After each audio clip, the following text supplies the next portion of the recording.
dès le début du projet, dans CATIA, avec ceux qui dessinent l'avion, ils leur disent oui, non, me fais pas ci, me fais pas ça, là ça passera pas, moi j'arriverai pas à le fabriquer.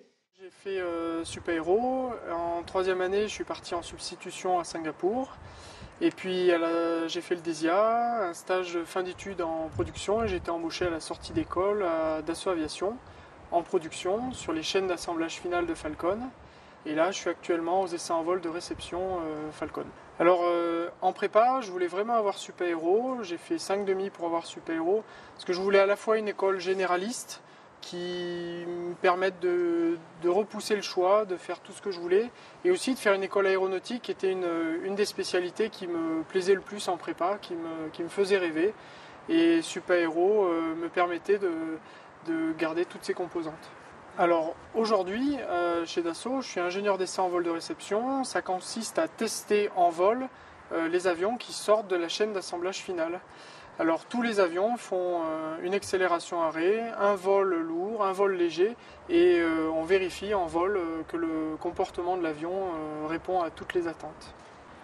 Alors Supaéro, ça a été déterminant déjà pour trouver mon premier poste, parce que vu que c'est l'école de référence dans l'aéronautique, on n'a pas besoin de se justifier sur ses compétences ou sur sa passion pour intégrer une grande entreprise.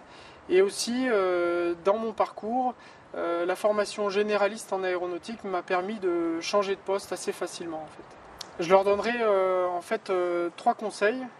Déjà, de beaucoup postuler, parce que c'est en multipliant les entretiens qu'on s'entraîne, qu'on devient bon. Le deuxième conseil, je dirais que c'est du savoir-être. Il faut être professionnel dans les entretiens en embauche. Enfin, mon troisième conseil, c'est de faire ce qu'on aime. Mais c'est sur notre motivation, sur notre personnalité qu'on va être recruté. Et on arrivera à avoir le poste de ses rêves. Est-ce que lors de la conception, il faut aussi penser au montage de l'avion?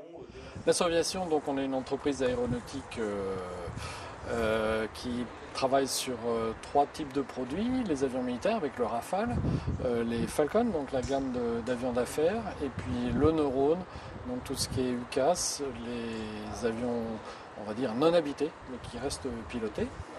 Supaéro est le diplôme aéronautique français réputé sur le plan mondial. Alors, donc forcément, on va être intéressé par la formation Supaéro et par le recrutement de ces profils.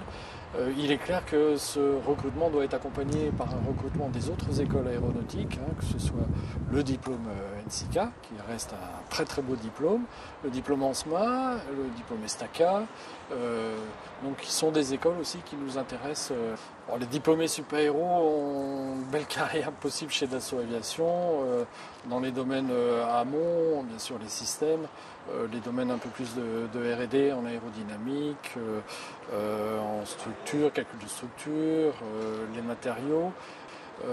Aussi un profil un peu spécifique qui nous intéresse beaucoup pour tout ce qui est essai en vol. Moi, mais on voit de plus en plus d'ingénieurs Supaéro rejoindre la production, donc travailler à la fabrication de nos avions et à leur mise en service, voire à leur livraison au niveau des clients.